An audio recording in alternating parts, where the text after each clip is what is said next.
Doctor Baba Saheb Ambedkar open university.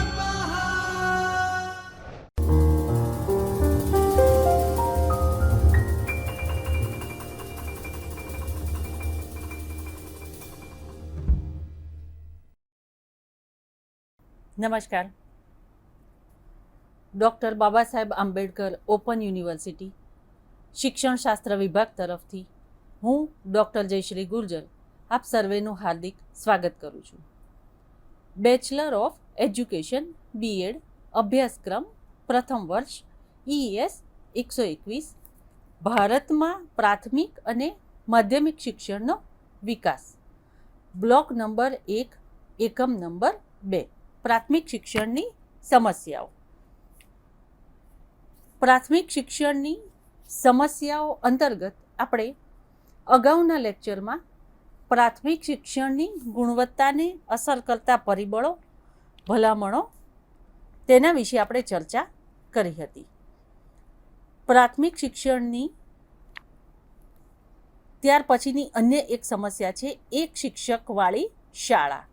તેના વિશે આપણે વધારે વિગતવાર ચર્ચા કરીશું, પરંતુ તે પહેલાં પ્રાથમિક શિક્ષણની ગુણવત્તાને અસર કરતા પરિબળો અને તેની ભલામણો તેના સંદર્ભમાં પ્રમુખ મુદ્દાઓ વિશે આપણે ચર્ચા કરી લઈએ. તો પ્રાથમિક શિક્ષણની ગુણવત્તાઓને અમુક જે પરિબળો છે તે જે અસર કરે છે, તો તે અંતર્ગત છે કે કેટલીક જે આપણે જાતિઓ જોઈએ છે તે ભટકતું જીવન ગાળતી હોય છે. એટલે કે પોતાની રોજીરોટી માટે એક સ્થળેથી બીજા સ્થળે સતત તે લોકો સ્થળાંતર કરતા હોય છે. આ ઉપરાંત આદિવાસી વિસ્તારમાં, ગ્રામ્ય વિસ્તારમાં, અંતરિયાળ વિસ્તારમાં વગેરે વિસ્તારમાં તે ભાષા અને તે બોલીનું સાહિત્ય ઉપલબ્ધ ના હોય અથવા આદિવાસી શિક્ષકો એટલે કે તે જે જાતિના લોકો છે તો તે લોકોના શિક્ષકો ના હોવાથી તે લોકોની ભાષા અને બોલી તેમાં સાહિત્ય ઉપલબ્ધ ન હોવાથી પણ શિક્ષણની ગુણવત્તાને અસર જોવા મળે છે. આ ઉપરાંત નિરક્ષરતાનું પ્રમાણ ઘણું મોટું હોવાથી વિદ્યાર્થીઓ શાળામાં પ્રવેશ મેળવે છે, પરંતુ પ્રવેશ મેળવ્યા પછી તે લોકો 1 થી 8 ધોરણ સુધીનું પ્રાથમિક શિક્ષણ પૂર્ણ કરતા નથી. વચ્ચેથી વિદ્યાર્થી ઉઠી જાય છે, ભણતો નથી, અથવા તો એકના એક ધોરણમાં વારંવાર નપાસ થાય છે, અથવા તો વાલીને શિક્ષણનું મહત્ત્વ ખબર ના હોવાથી તે બાળકોને નાનપણથી જ તેના વ્યવસાયમાં જોડી દે છે. ખેતી કામ છે, મજૂરી કામ છે, કોઈ કારખાનામાં છે, કોઈ ઉદ્યોગમાં કામ કરવા છે, તે જગ્યાએ તેને જોડી દેવાથી વાલી એવું સમજે છે કે તે નાનપણથી જ ઘરમાં કંઈક કમાવા જશે તો આવકનું સાધન ઉપલબ્ધ થશે, આવક ઘરમાં આવશે. એટલે આવી વિચારસરણીના કારણે પણ તેઓ બાળકને ભણવા મોકલતા નથી. તો આ બધા જે પરિબળો છે તેની સામે કેટલીક જે ભલામણો કરી લેબર પંચની નિમણૂક થયા બાદ, તો તે ભલામણો આપણે જોઈએ તો તેમણે કહ્યું કે 1 કિલોમીટરની અંદર પ્રાથમિક શાળા હોવી જોઈએ કે જેથી ગામડાનો વિદ્યાર્થી ગામડામાં શિક્ષણ લઈ શકે, દૂર પહાડી વિસ્તારમાં વિદ્યાર્થી લે છે, અંતરિયાળ વિસ્તારમાં લે છે, ગ્રામ્ય વિસ્તારમાં લે છે, દૂર જ્યાં વિદ્યાર્થી લે છે તો ત્યાં 1 કિલોમીટરની અંદર શાળા હોવાથી તે શિક્ષણ મેળવી શકશે. સાથે સાથે તેમણે એમ પણ કહ્યું કે હોસ્ટેલની સુવિધા હોવી જોઈએ કે જેથી બાળકનું સવારે આવવાનો સમય, બપોરે જવાનો સમય એ બાળકનો સમય બગડે નહીં અને જેના કારણે બાળક હોસ્ટેલમાં રહી અને સારી રીતના શિક્ષણ મેળવી શકે. હવે જ્યારે આ હોસ્ટેલમાં કે છાત્રાલયમાં રહેવાની વાત કરી છે તો બાળકને ફી લીધા વગર એટલે કે એમને મફત રહેવાની વ્યવસ્થા કરવી જોઈએ, મફત પાઠ્યપુસ્તકોની વ્યવસ્થા કરી આપવી જોઈએ અને તેના દ્વારા જો તેમને સુવિધા પૂરી પાડવામાં આવે તો બાળક એ શિક્ષણ લેશે.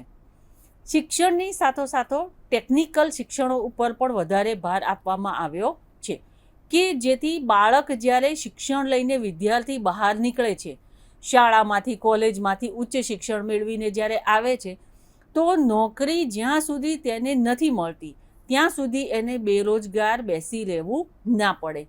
તેટલા માટે જો એ કોઈ ટેકનિકલ શિક્ષણ લીધેલું હશે, એ કંઈક ભણેલો હશે, તો પોતાની નોકરી મળે ત્યાં સુધી એ બીજો કંઈક અન્ય વ્યવસાય કંઈક શરૂ કરી અને પોતાનું એ ખર્ચો કાઢી શકશે.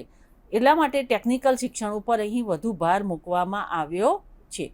સાથે સાથે અહીં કીધું છે કે જે આદિવાસી વિસ્તારના જ્યાં શાળાની વાત કરી છે તો ત્યાં આદિવાસીની સંસ્કૃતિ સભ્યતા જાણનાર શિક્ષકોની નિમણૂક વધારે થવી જોઈએ. અંતરિયાળ વિસ્તારમાં રહેતા શિક્ષકો છે તો તેમને ખાસ ભથ્થું વધારી આપવું જોઈએ. અને આવા વિસ્તારમાં માત્ર શાળાઓ નહીં શરૂ કરવાની, પરંતુ પ્રશિક્ષણ કેન્દ્રો પણ શરૂ કરવાની ભલામણ કરવામાં આવી છે. તો આમ પ્રાથમિક શિક્ષણની ગુણવત્તાને અસર કરતા પરિબળો અને તેની પ્રમુખ ભલામણો તેના સંદર્ભમાં આપણે ચર્ચા કરી.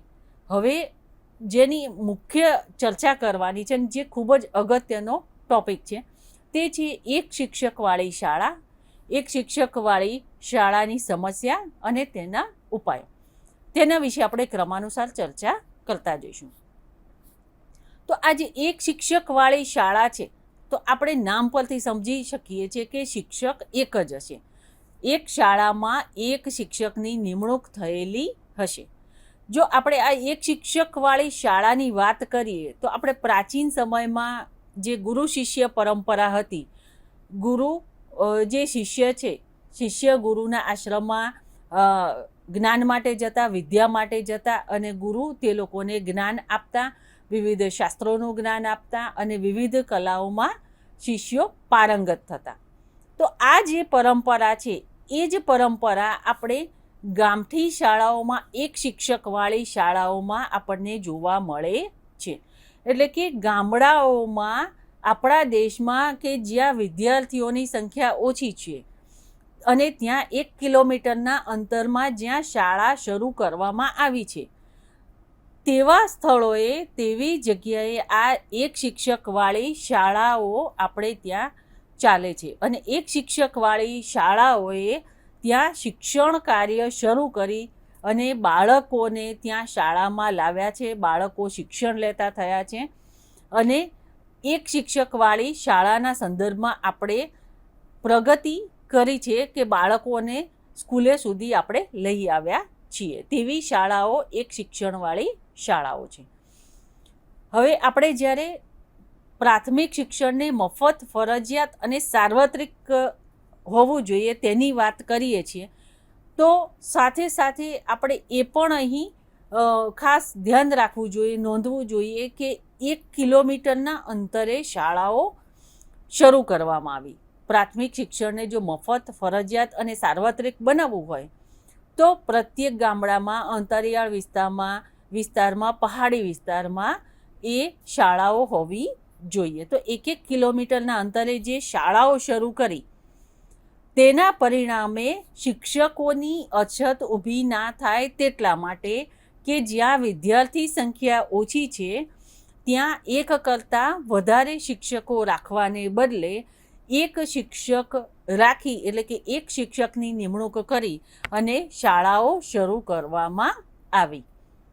હવે એક શિક્ષકવાળી શાળા કોને કહેવાય તેની આપણે જો સંકલ્પના જોઈએ તો એવી શાળાઓ કે જે શાળાઓમાં એક જ શિક્ષકની નિમણૂક થયેલી છે અને એ શાળામાં શિક્ષક એક કરતાં વધારે ધોરણ ભણાવતા હોય તેને એક શિક્ષકવાળી શાળા કહેવામાં આવે છે. શિક્ષક એક છે, શિક્ષક એક કરતાં વધારે ધોરણો, એટલે કે પહેલું ધોરણ હોય, બીજું, ત્રીજું, ચોથું, પાંચમું વગેરે અલગ અલગ ધોરણમાં શિક્ષકો એક કરતાં વધારે ધોરણમાં અલગ અલગ વિષયો, એટલે કે તમામ વિષયો, ગુજરાતી, હિન્દી, ગણિત, ઇંગ્લિશ, સમાજ વિદ્યા વગેરે તમામ વિષયોમાં શિક્ષણ કાર્ય કરાવતા હોય. જ્યાં વિદ્યાર્થીઓની સંખ્યા 1 થી 5 ધોરણ સુધી પણ જો 30 થી 40ની અંદર હોય અને આ તમામ બાળકો ભણતા હોય ત્યાં એક શિક્ષક એ શિક્ષણ કાર્ય કરાવતા હોય અને તેને એક શિક્ષકવાળી શાળા કહેવામાં આવે છે. એટલે કે જો આપણે પોઈન્ટ પ્રમાણે જોઈએ તો એક શિક્ષકવાળી શાળામાં એક શિક્ષક હોય છે. એક શિક્ષક એક કરતાં વધારે ધોરણોમાં ભણાવે છે. એટલે કે એક શિક્ષક એક કરતાં વધારે વિષયો ભણાવે છે. એક શિક્ષકવાળી શાળામાં બધા જ ધોરણના વિદ્યાર્થીઓ થઈને પણ અંદાજિત 30થી 40 જેટલા જ વિદ્યાર્થીઓ હોય છે. આવી શાળાઓ છે એ ગામડાઓમાં હોય છે, અંતરિયાળ વિસ્તારમાં હોય છે, પહાડી વિસ્તારમાં હોય છે, જંગલના વિસ્તારમાં આવી શાળાઓ હોય છે. અને ત્યાં આવી શાળાઓમાં એક શિક્ષક દ્વારા શિક્ષણ કાર્ય કરાવવામાં આવે છે. આ થઈ તેની સંકલ્પનાની વાત. ત્યાર પછી છે એક શિક્ષકવાળી શાળાઓના ઉદ્ભવના કારણો. શા માટે આપણે એક શિક્ષકવાળી શાળાઓ શરૂ કરવી પડી? તો તેના ઉદ્ભવના કેટલાક જો કારણોની ચર્ચા કરીએ તો આપણે 6 થી 14 વર્ષના બાળકો માટે મફત, ફરજિયાત અને સાર્વત્રિક શિક્ષણની વાત કરી છે, જેનાથી આપ સર્વે બધા જાણો છો. આપને સર્વેને ખ્યાલ છે કે આપણે બંધારણની 45મી કલમ અનુસાર મફત, ફરજિયાત અને સાર્વત્રિક શિક્ષણ દરેક બાળકને મળી રહેવું જોઈએ તેનો આદર્શ આપણે સ્વીકાર્યો છે. અને આ સંદર્ભમાં કેન્દ્ર દ્વારા રાજ્ય સરકારને ગ્રાન્ટ પણ આપવામાં આવે છે, જેના સંદર્ભમાં પ્રાથમિક શિક્ષણનો પ્રચાર અને પ્રસાર ધીરે ધીરે વધતો ગયો, થતો ગયો. લોકો બાળકોને શિક્ષણ આપવું જોઈએ, પ્રાથમિક શિક્ષણ મળવું જોઈએ, તેના માટે જાગૃત થયા. અને શાળાઓની સંખ્યા, શાળામાં વિદ્યાર્થીઓની સંખ્યા ધીરે ધીરે ધીરે વધવા માંડી.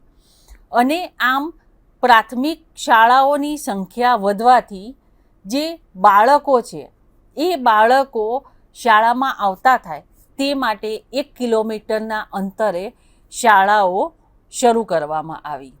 હવે જ્યારે શાળાઓ શરૂ કરવામાં આવી તો સામે પક્ષે શિક્ષકો પણ એટલા જ જોઈએ.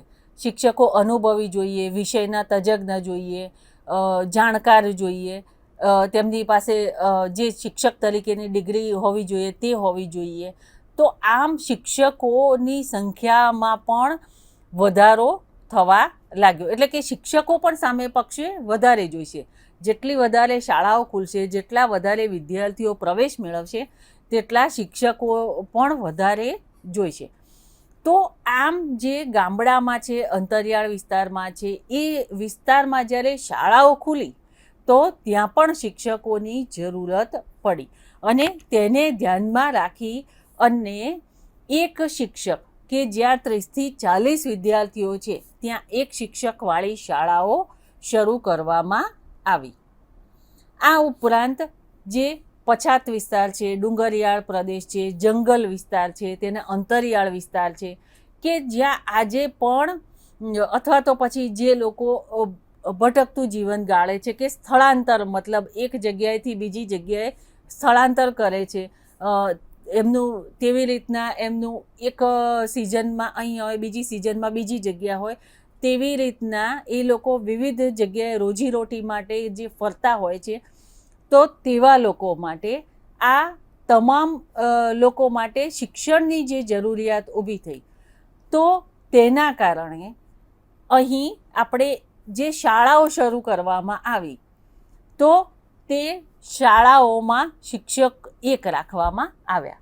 કારણ કે આ બધા જે છે, પછાત વિસ્તાર છે, ડુંગરાળ પ્રદેશ છે, અંતરિયાળ વિસ્તારના લોકો છે કે જે લોકો સ્થળાંતર કરીને જીવે છે, તે લોકો ગામડાઓમાં જે શાળા છે ત્યાં શિક્ષણ મેળવવાને બદલે તે લોકો બાળકોને શિક્ષણથી વંચિત રાખતા હતા. અને તેના કારણે નિરક્ષરતાનો સંખ્યા એક મોટો સમૂહ વધારે ને વધારે મોટો થતો જતો હતો. અને તેને દૂર કરવા માટે અહીં એક શિક્ષકવાળી શાળાઓ શરૂ કરવામાં આવી. આ ઉપરાંત આ જે એક શિક્ષકવાળી શાળા છે, જો તેની વાત કરીએ તો એક શિક્ષકવાળી શાળાની શરૂઆત એ પહેલા ધોરણથી શરૂ કરવામાં આવે છે. અને પહેલા ધોરણથી શરૂ કરી બીજું ધોરણ, ત્રીજું ધોરણ, ચોથું, પાંચમું, તેવી રીતના એક શિક્ષકવાળી શાળા ધીરે ધીરે ધીરે આગળ બાળકો જતા જાય છે. એટલે કે એક એક ધોરણમાં આગળ બાળકો પ્રગતિ કરે છે. દાખલા તરીકે પહેલા ધોરણમાં 25 બાળકો છે, 25 બાળકો બીજા ધોરણમાં આવ્યા, બીજા નવા પહેલા ધોરણમાં પાછા 10 બાળકોએ પ્રવેશ મેળવ્યો, ત્રીજા ધોરણમાં 25 બાળકોમાંથી પાછા 20 બાળકો એ ગયા, 2 બાળકો નપાસ થયા, 2 બાળકો શાળામાંથી ઉઠી ગયા. એટલે આવી રીતના જે એક શિક્ષકવાળી શાળા છે ત્યાં એકથી વધારે ધોરણ તો ચાલે છે, પરંતુ ત્યાં બાળકોનું જે પ્રમાણ છે, એટલે કે વિદ્યાર્થીઓનું પ્રમાણ છે, એ બધા ધોરણને મળીને 30થી 40 જેટલું જ રહે છે. એટલે અંદાજિત વિદ્યાર્થીઓની સરેરાશ સંખ્યા ખૂબ જ ઓછી હોય છે. આમ ઓછી હોવાથી એક શિક્ષક દ્વારા શિક્ષણ કાર્ય કરાવવામાં આવે છે અને આ રીતના તબક્કાવાર પહેલું ધોરણ, બીજું ધોરણ, ત્રીજું ધોરણ, ચોથું ને પાંચમું, તેવી રીતના ક્રમાનુસાર ધોરણોની સંખ્યા ધીરે ધીરે વધતી જોવા મળે છે. એટલે કે બાળક એક ધોરણ પાસ કરે છે, પછી બીજામાં જાય છે, ત્રીજામાં જાય છે, તેવી રીતના અહીંયા ઉત્તરો ઉત્તર ધોરણ વધતા જાય છે, પરંતુ વિદ્યાર્થી સંખ્યા તેટલી ને તેટલી જ રહે છે. અને તેના કારણે શિક્ષક તે શાળામાં બીજા શિક્ષકની નિમણૂક ના કરાતા એક જ શિક્ષક ત્યાં શાળામાં વિદ્યાર્થીઓને ભણાવે છે. તો આ જે વાત કરી એ એક શિક્ષકવાળી શાળાના ઉદ્ભવ માટેના કારણોની વાત કરી. હવે એક શિક્ષકવાળી શાળાનું અનિવાર્યપણું, શા માટે આપણે એક શિક્ષકવાળી શાળાની જરૂરિયાત ઊભી થઈ, શા માટે આપણે એક શિક્ષકવાળી શાળા હજુ પણ પછાત વિસ્તારમાં, ડુંગરાળ પ્રદેશમાં, અંતરિયાળ વિસ્તારમાં, ગ્રામ્ય વિસ્તારમાં એક શિક્ષકવાળી શાળા દ્વારા પણ શિક્ષણ અપાય છે. તો તેના માટેના કેટલાક કારણો છે, તે સંદર્ભમાં આપણે ચર્ચા કરીએ. તો સર્વપ્રથમ છે કે જે વિસ્તારમાં, એટલે કે જે ગ્રામ્ય વિસ્તારમાં વસ્તી ખૂબ જ ઓછી છે, નાના નાના ગામડા છે, રહેઠાણ વિસ્તાર છે, કે પછી દુર્ગમ કોઈ પહાડી વિસ્તારમાં રહે છે, તો એવા વિસ્તારોમાં કે જ્યાં ગામડામાં વસ્તી જ ખૂબ જ ઓછી છે અને બાળકોની સંખ્યા ઓછી છે, બાળકોની સંખ્યા ઓછી હોવાથી ત્યાં કોઈ શાળા ઉપલબ્ધ નથી, અને જ્યાં ગ્રામ્ય વિસ્તારમાં, એટલે કે ગામડાઓમાં શાળા છે, તો ત્યાં બાળકો શિક્ષણ લેવા માટે જતા નથી. તો તેવા બાળકો માટે અહીં શાળાઓ શરૂ કરવામાં આવી, પરંતુ અહીં શિક્ષક એક જ રાખવામાં આવ્યા, કારણ કે 30થી 40 જ્યારે વિદ્યાર્થીઓની સંખ્યા હોય તો પ્રત્યેક ધોરણમાં એક શિક્ષકની નિમણૂક કરવાની થાય, શિક્ષકને ફાળવવામાં આવે તો ખર્ચની દ્રષ્ટિએ પણ એ પરવડે તેવું નથી, અને જેના કારણે એક શિક્ષકથી ચાલી જાય તેમ હોવાથી અહીં આવા પછાત વિસ્તારમાં છે, જંગલ વિસ્તારમાં છે, અંતરિયાળ વિસ્તારમાં છે, દુર્ગમ પહાડી વિસ્તારમાં છે, અથવા તો એવા નાના નાના ગામડા છે, ગ્રામ્ય વિસ્તારો છે કે જ્યાં બહુ જ ઓછા વિદ્યાર્થીઓ છે, જેની વસ્તી જ ખૂબ ઓછી છે. તો એવા વિસ્તારોમાં વિદ્યાર્થીઓની સંખ્યા 30 છે, 20 છે, 25 છે, 10 છે, તો ત્યાં એક શિક્ષકવાળી શાળા પહેલા ધોરણથી શરૂ કરીને વિદ્યાર્થી આગળના ધોરણમાં ક્રમ પ્રમાણે જ્યારે એ પ્રવેશ મેળવે છે, તો તે પ્રમાણે આ એક શિક્ષકવાળી શાળાની અનિવાર્યતા ઊભી થાય છે, અને ત્યાં એક શિક્ષકવાળી શાળાથી બાળકોને શિક્ષણ કાર્ય કરાવવામાં આવે છે. ત્યાર પછી આવી એક શિક્ષકવાળી શાળાના સંદર્ભમાં જોઈએ તો આ એક શિક્ષકવાળી શાળા છે, તેના કારણે એક શિક્ષકવાળી શાળા હોવાને લીધે આપણે જે મફત, ફરજિયાત અને સાર્વત્રિક શિક્ષણની વાત કરીએ છીએ, તો તેનો પણ હેતુ આપણે સિદ્ધ અહીં થઈ જાય છે. કારણ કે આપણે જ્યારે એવું કહ્યું કે મફત, ફરજિયાત અને સાર્વત્રિક શિક્ષણ તમામ બાળકોને મળી રહેવું જોઈએ, તો હવે જ્યારે આવા 1 કિલોમીટરના અંતરે જો આવી એક શિક્ષકવાળી શાળાઓ ના જ શરૂ કરવામાં આવે તો બાળકો શિક્ષણથી વંચિત રહી જશે. એ શિક્ષણ મેળવવાનો પોતાનો જે અધિકાર છે, મફત, ફરજિયાત, સાર્વત્રિક છે, તેનાથી વંચિત ના રહી જાય તેના માટે અને તેમને પ્રાથમિક શિક્ષણ મળી રહે તે માટે અહીં એક શિક્ષકવાળી શાળાની અનિવાર્યતા ઊભી થઈ છે અને તેના કારણે આવી એક શિક્ષકવાળી શાળાઓ શરૂ કરવામાં આવી. ત્યાર પછીનું જે કારણ છે કે ગ્રામ્ય વિસ્તારોમાં કન્યાઓના શિક્ષણ માટે કે આપણે જોઈએ છે કે કન્યાઓને છોકરીઓને ભણાવવામાં નથી આવતી અથવા ખૂબ જ ઓછી કન્યાઓનું શિક્ષણનું પ્રમાણ આપણે જોઈએ છીએ અથવા તો જ્યાં સાથે મિશ્ર શાળા છે એટલે કે કુમાર ને કન્યાની મિશ્ર શાળા છે તો ત્યાં પણ કન્યાઓને છોકરીઓને શિક્ષણ માટે મોકલવામાં આવતી નથી. કન્યાઓને એટલા માટે પણ નથી મોકલવામાં આવતી કે એવું પણ એક મત વિચારનાર મોટો વર્ગ છે કે છોકરીઓને ભણી ગણી અને લગ્ન કરીને તો અંતે સાસરે જવાનું છે, કામ કરવાનું છે, તેને ભણાઈ ગણાઈને શું કરવાનું. તો તેવું પણ માનનારો ઘણો મોટો વર્ગ છે. તેના કારણે પણ કન્યાઓને શિક્ષણથી વંચિત રહી જાય છે. આ ઉપરાંત કન્યાઓને શાળાની સાથે સાથે ભણતરની સાથે સાથે ઘરની પણ કેટલીક જવાબદારીઓ હોય છે. તો આ જવાબદારીઓ નિભાવવાને કારણે પણ તે લોકો પૂરું શિક્ષણ લઈ શકતી નથી. આવા અનેક પ્રશ્નો હોય છે. તો આવા પ્રશ્નોને દૂર કરવા માટે અંતરિયાળ વિસ્તારમાં જો 1 કિલોમીટરના અંતરે ઘરથી નજીક જો શાળા હશે તો વાલી પોતાના કન્યાને પોતાની દીકરીને ત્યાં શાળામાં મૂકશે અને ત્યાં શાળામાં જવાથી તે દીકરી કમસે કમ મફત ફરજિયાત ને પ્રાથમિક શિક્ષણ જે છે તે લેશે અને તે શિક્ષણ મેળવી શકશે અને તે શિક્ષણ મેળવશે. તેથી તે કન્યા જે છે એ શિક્ષણ મેળવવાના કારણે કન્યાના પોતાના વિચારોમાં જાગૃતિ આવશે, તે ઘરમાં પણ જાગૃતિ તેના આવશે, કુટુંબમાં સમાજમાં જાગૃતિ આવશે, તે કંઈક નવું વિચારશે, આગળ ભણવાનું વિચારશે, આગળ જતાં ઉચ્ચ શિક્ષણ મેળવશે અને નોકરી પણ કરશે, પોતાના પગભર પણ થશે. એટલે આમ કન્યાઓના શાળાની કન્યાઓના શિક્ષણની ખૂબ જ જરૂરી છે, અગત્યતા છે. તેને ધ્યાનમાં રાખી કન્યાઓ દીકરીઓ શિક્ષણ મેળવે તે માટે પણ 1 કિલોમીટરના અંતરે આવી શાળાઓ શરૂ કરવી અનિવાર્ય હતી, જરૂરી હતી. હવે જ્યારે આપણે આવી શાળાઓ શરૂ કરી, શા માટે જરૂરી હતી તેની અનિવાર્યતા જોઈ, તેના કારણો જોયા. તો આવી જ્યારે શાળાઓ આપણે શરૂ કરી એક શિક્ષકવાળી, તો એ શાળાઓ શરૂ કર્યા પછી કેટલાક પ્રશ્નો ઉપસ્થિત થયા. તો આવી શાળાઓ શરૂ કર્યા બાદ કયા પ્રશ્નો ઉદ્ભવ્યા તે આપણે જોઈએ. તો એક શિક્ષકવાળી જે શાળા છે એ શરૂ તો કરી દીધી. પ્રત્યેક ગ્રામ્ય વિસ્તારમાં, જંગલ વિસ્તારમાં, પહાડી વિસ્તારમાં, નાના નાના ગામડાઓમાં 1 કિલોમીટરના અંતરે આવી પ્રાથમિક શાળાઓ શરૂ કરવામાં આવી અને આવી પ્રાથમિક શાળાઓ શરૂ કરી તેમાં વિદ્યાર્થીની સંખ્યા ઓછી હોવાથી એક શિક્ષકની ફાળવણી કરવામાં આવી. હવે એક શિક્ષકની ફાળવણી કરવામાં આવી તો કેટલાક પ્રશ્નો ઉદ્ભવ્યા. તો કયા પ્રશ્નો છે, કઈ સમસ્યા ઉદ્ભવી તેને ક્રમાનુસાર જોતા જઈએ.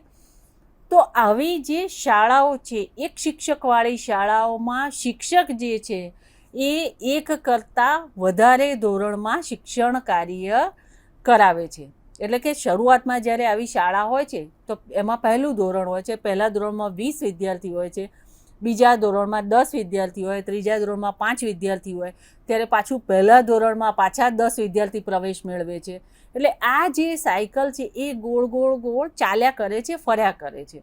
અને શિક્ષક એક છે, શિક્ષકે 1 થી 5 ધોરણ સુધી તમામ ધોરણમાં તમામ વિષયો એ શિક્ષકે શિક્ષણ કાર્ય કરાવવાનું હોય છે. એટલે કે શિક્ષકે અહીં બધા જ વિષયો એના સમયપત્રક મુજબ તમામ ધોરણના વિદ્યાર્થીઓને ભણાવવાના હોય છે. જે આપણે પોતે પણ વિચારીએ તો તેને મેનેજ કરી શકીએ નહીં કે બધા વર્ગના બધા બાળકોને નિયત સમયપત્રકમાં કેવી રીતના ભણાવી શકીએ. તો આ એક સૌથી મોટો પ્રશ્ન અહીં ઉપસ્થિત થયો. હવે બીજી જે સમસ્યા છે કે બીજો જે પ્રશ્ન ઉદ્ભવ્યો એ અહીં શિક્ષકે બધા જ વિષયો શીખવાડવાના છે. એટલે સમયપત્રક પ્રમાણે તેણે ગુજરાતી પણ ભણાવવાનું છે, ગણિત ભણાવવાનું છે, સમાજ વિદ્યા છે, ઇંગ્લિશ છે, વિજ્ઞાન છે, ભૂગોળ છે, તમામ વિષયો તેણે ભણાવવાના છે અને તમામ વિષયોમાં બધો જ અભ્યાસક્રમ તેણે પૂરો કરવાનો છે. હવે તમામ વિષયોમાં ભણાવવાનું છે ને તમામ વિષયોમાં તમામ અભ્યાસક્રમ કોર્સ પ્રમાણે પૂરો કરવો એ શિક્ષક માટે બહુ એક મોટો અહીં પડકાર સાબિત થયો. તેના કારણે પણ અહીં સૌથી મોટો પ્રશ્ન ઉદ્ભવ્યો. એક તો બધા ધોરણના વિદ્યાર્થીઓને ભણાવવાનું, બધા વિષયો ભણાવવાના અને બધા વિષયોનો અભ્યાસક્રમ પૂરો કરવાનો. આ સૌથી મોટું પડકારનું કાર્ય શિક્ષકની સામે ઊભું થયું. ત્યાર પછીનો જે પ્રશ્ન ઉદ્ભવ્યો તે પ્રશ્ન છે કે શાળાનું મકાન. 1 કિલોમીટરના અંતરે જ્યાં શાળાઓ ઊભી કરવામાં આવી તો ત્યાં જે શાળાનું મકાન છે એ પહેલેથી શાળાનું મકાન એ તૈયાર કરવામાં આવ્યું ન હતું. શાળાનું મકાન બાંધવામાં આવ્યું ન હતું. શાળાનું જે મકાન છે ત્યાં જે વિસ્તાર છે એ વિસ્તારમાં જ્યાં પણ જગ્યા મળી ત્યાં એ જગ્યા, એ રહેઠાણ, એ જે છે મકાન છે તેને શાળા બનાવી દેવામાં આવી અને ત્યાં શાળા બનાવી અને શાળા શરૂ કરવામાં આવી કે જેથી એ જે કાચું પાકું જે મકાન છે, જે જગ્યા મળી, જે રહેઠાણ મળ્યું, જે સુવિધા મળી એમાં બાળકો શિક્ષણ લઈ શકે અને તેના કારણે જે બાળકો છે એ પ્રાથમિક શિક્ષણ મેળવે, પ્રાથમિક શિક્ષણથી વંચિત ના રહી જાય અને એક શિક્ષકથી કામ શરૂ થાય. તેના કારણે પાકું મકાન નહીં પરંતુ જે કાચું પાકું મકાન છે, જે સુવિધા મળી છે અથવા તો ક્યાંય મકાન નથી તો ક્યાંય વૃક્ષ નીચે છે, ક્યાંક પતરા નાખીને છે, તો એવી જુદી જુદી જગ્યાએ શાળાઓ શરૂ કરી દેવામાં આવી. આ ઉપરાંત જે આવી શાળાઓ શરૂ થઈ તો એનું જો મકાન પાકું ના હોય તો શૈક્ષણિક સાધન સુવિધા પણ એમાં જોવા મળશે નહીં.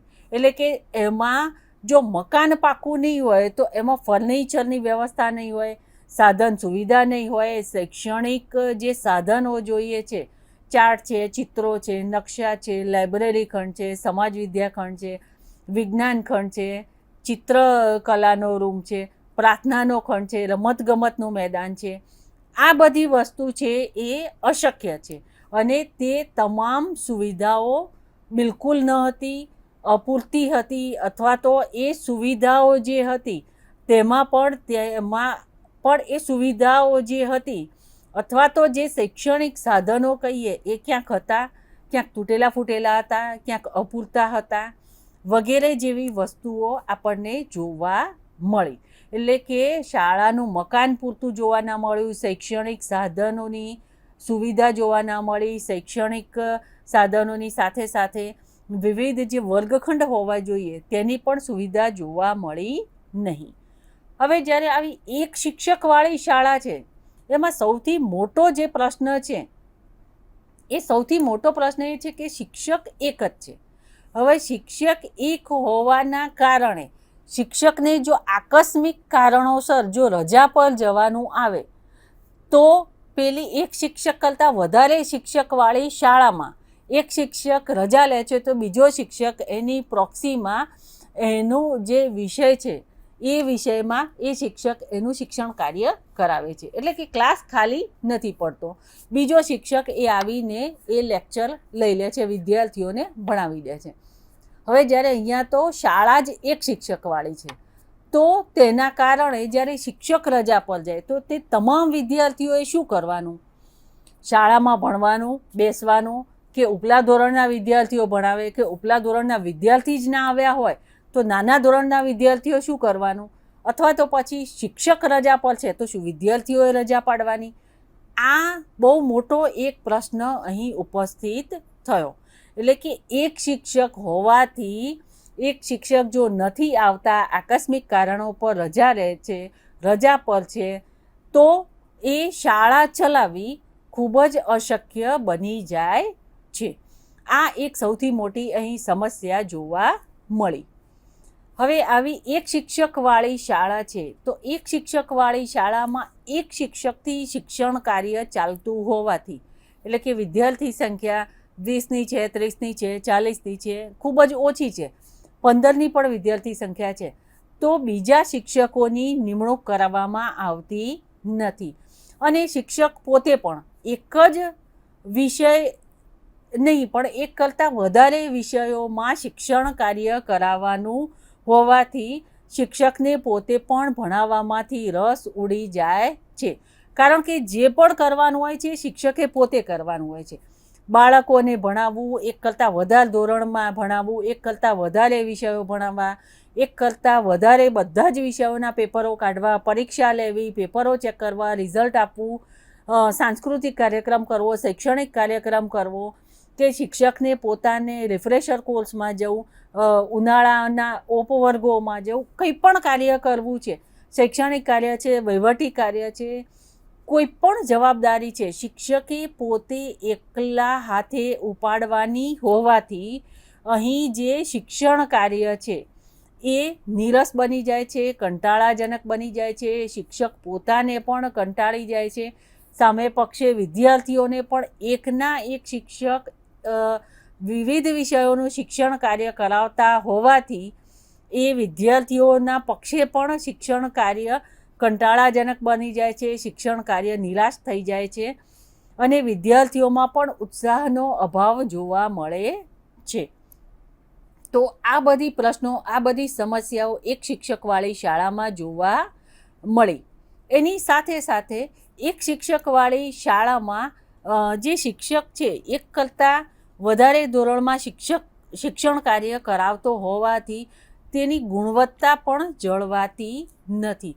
એટલે કે તે પોતે બધું જ કામ એકલા હાથે કરવાનો હોવાથી તે કામને પહોંચી નથી વળતો. વિદ્યાર્થીઓને શિક્ષણ કાર્ય સારી રીતના કરાવવું છે છતાં તે કરાવી શકતો નથી, જેના કારણે એ જોઈએ તેવું બાળકોને ગુણવત્તાવાળું શિક્ષણ આપી શકતો નથી. બાળકોને ભણાવવા ખાતર ભણાવી દે છે, બાળકોને તૈયાર કરવા ખાતર કરાવે છે, પરીક્ષાલક્ષી તૈયાર કરાવે છે, મહત્ત્વના મુદ્દાઓની જ ચર્ચા કરી જાય છે, વિશદ ડિટેલમાં ચર્ચા કરતા નથી. ઉપલા ધોરણના વિદ્યાર્થીઓને નાના ધોરણના વિદ્યાર્થીઓ સાથે જોડી તેમને ભણાવવાનું કહી દે છે, એ બીજા અન્ય કોઈ ધોરણના વિદ્યાર્થીઓને ભણાવે છે.